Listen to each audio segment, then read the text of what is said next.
cracks are showing in the Chinese Communist Party as high-level political purges are followed by rumors of a coup.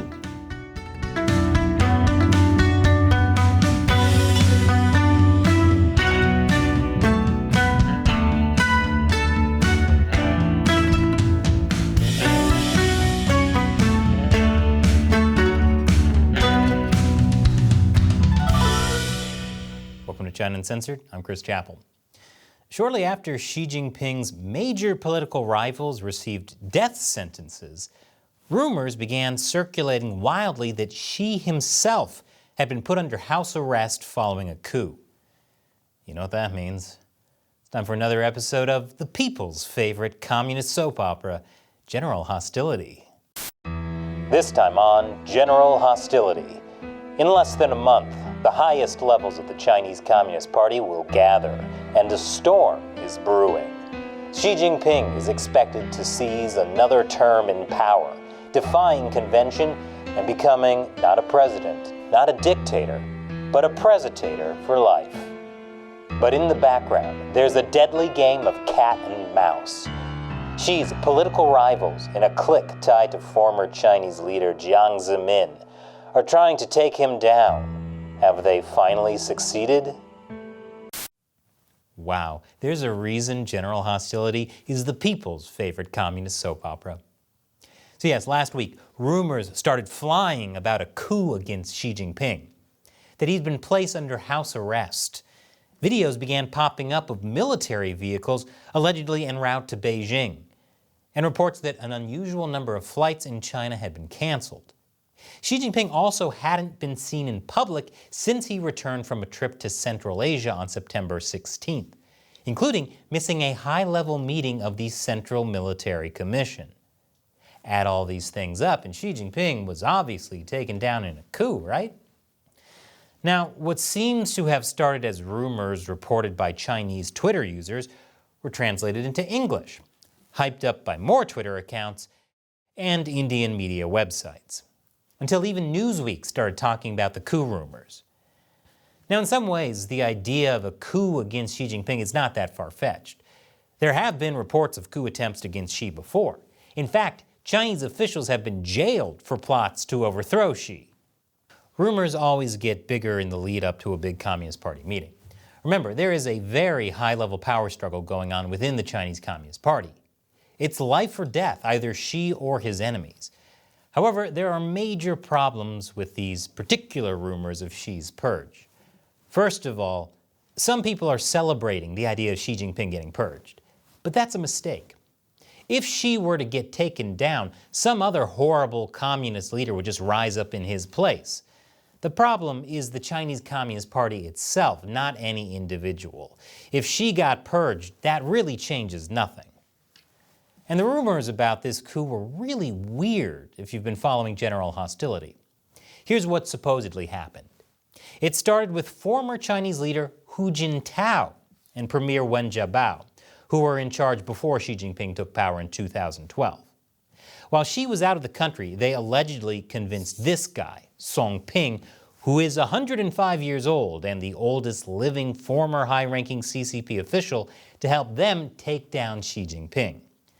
Together, they took over the Central Guard Bureau, who are the personal security guards of CCP leaders. Then they informed former leader Jiang Zemin and other members of the Central Committee that they had done this, and they all voted to strip Xi Jinping of his military command. So when Xi returned to China on September 16th, he was put under house arrest in the Zhongnan High Leadership Compound. Okay, so none of this makes any sense. Hu and Wen don't have any active beef with Xi Jinping. They're not the guys trying to take Xi down in a power struggle. If anything, they have beef with Xi's rival, Jiang Zemin, the Toad King, because he spent over a decade undermining Hu and Wen in a power struggle. There are rumors that Jiang tried to assassinate Hu. You can tell how well they all get along. One of the final things Hu did while he was in power was to take down some of Jiang's biggest henchmen, leaving the way clear for Xi Jinping. So the idea that Hu and Wen would suddenly turn around and get rid of Xi, which would help Jiang, is kind of far-fetched. Not to mention, this guy, Song Ping, is considered a big supporter of Hu, Wen, and Xi Jinping. Song spent years working with Xi's dad. Here they are on an official visit to Hawaii in 1980. Again, it's not clear why he would suddenly turn on Xi. Plus, notice how Jiang Zemin is an innocent bystander in this rumor? So what about all of the proof of the coup, like the military vehicles going to Beijing? Never trust video of unidentified military vehicles going who knows where. The reports of flight cancellations seem to be exaggerated too. And it's true that Xi Jinping didn't appear in public for more than a week after his Central Asia trip. It's not the first time Xi has disappeared before a big party meeting. That happened back in 2012 when he was about to become the CCP leader. There were wild rumors about that too. This time, Xi could have been in zero COVID quarantine, which is supposed to last 10 days.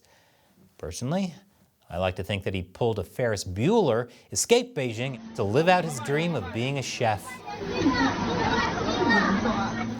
But Xi Jinping's cooking dreams were short-lived, because guess who showed up in public earlier this week, 11 days after he returned to China? But the timing of these coup rumors was awfully suspicious. I'll tell you more after this quick commercial break. Welcome back. So it was pretty clear early on that these coup rumors were false. Remember when there was a coup in Myanmar?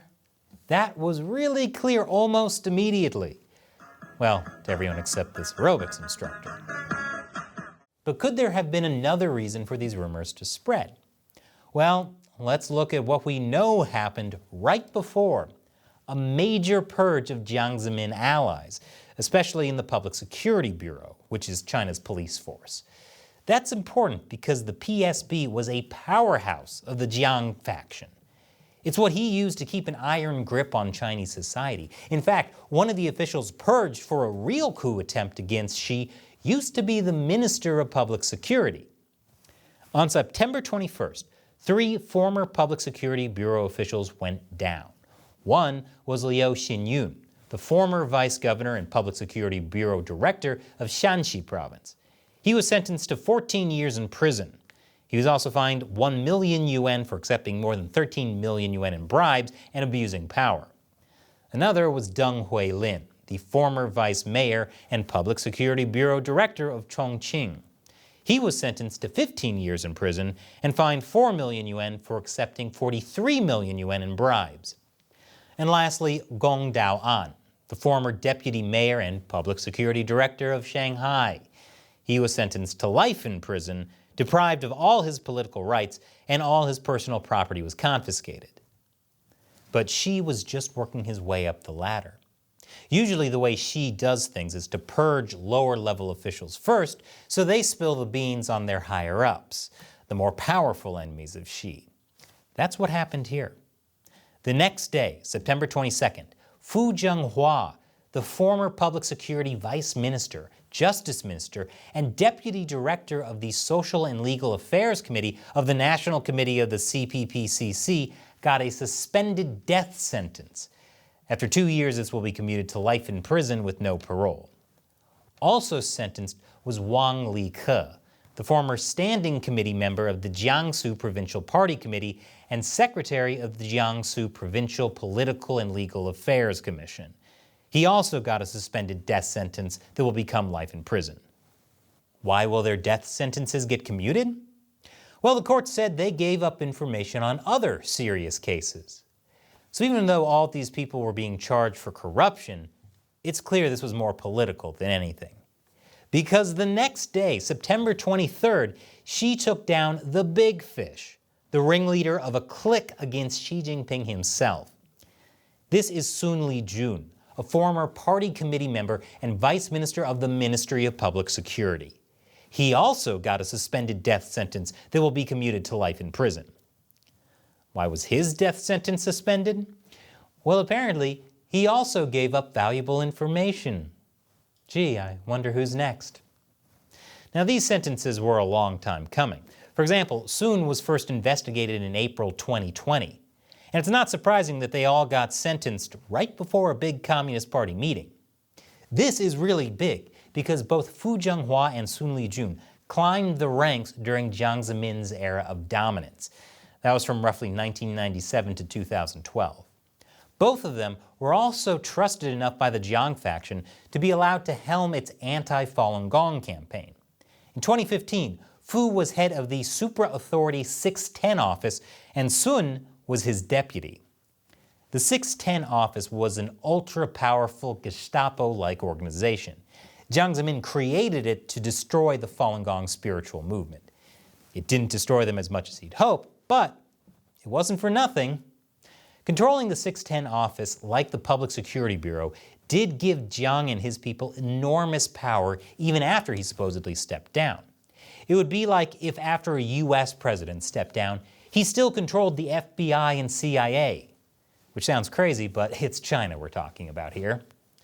Xi Jinping officially eliminated the 610 office a few years ago, after many years of power struggle against the Jiang faction. That being said, the 610 office still seems to be hobbling along, with some of its old missions being carried out by the police and other organizations. So last week, Xi annihilated the Sun Li-jun clique, a powerful group of Jiang's allies, just weeks before the party congress. And then, ridiculous rumors of a coup against Xi Jinping started flying around. Do you see my raised eyebrow? Major things are happening in the Chinese Communist Party. If you're interested in learning more, we have a general hostility playlist, and I will be making a recap episode of all the political infighting ahead of the party congress. So stay tuned. Things are going to get very interesting. Of course, I couldn't do any of that if it weren't for support from viewers like you. YouTube demonetizes and age restricts us so much, we'd have gone out of business years ago. Most of our revenue comes from what I call the China Uncensored 50-cent army, the fans who support us in the fight against the Chinese Communist Party on Patreon. All it takes is $1 or more per episode. More is always appreciated. And as a thank you, I answer their questions at the end of episodes. Today's question comes from William Cummings. Hello. Let me know if there's a better way to ask official questions as part of my membership, since I'm relatively new to Patreon. Glad to make that clearer, especially for new members of the 50-cent army. So after you sign up to support China Uncensored on Patreon, whenever I post a new video, it'll look something like this. Simply leave a question as a comment, and I'll see it. And then stay tuned for future episodes, and you might hear me answer it on the air, like your question today, William. But be sure to check back often, because many of you have told me YouTube never notifies you of new episodes, even if you're subscribed and have the notification bell turned on. And many of you have even said you've been secretly unsubscribed before.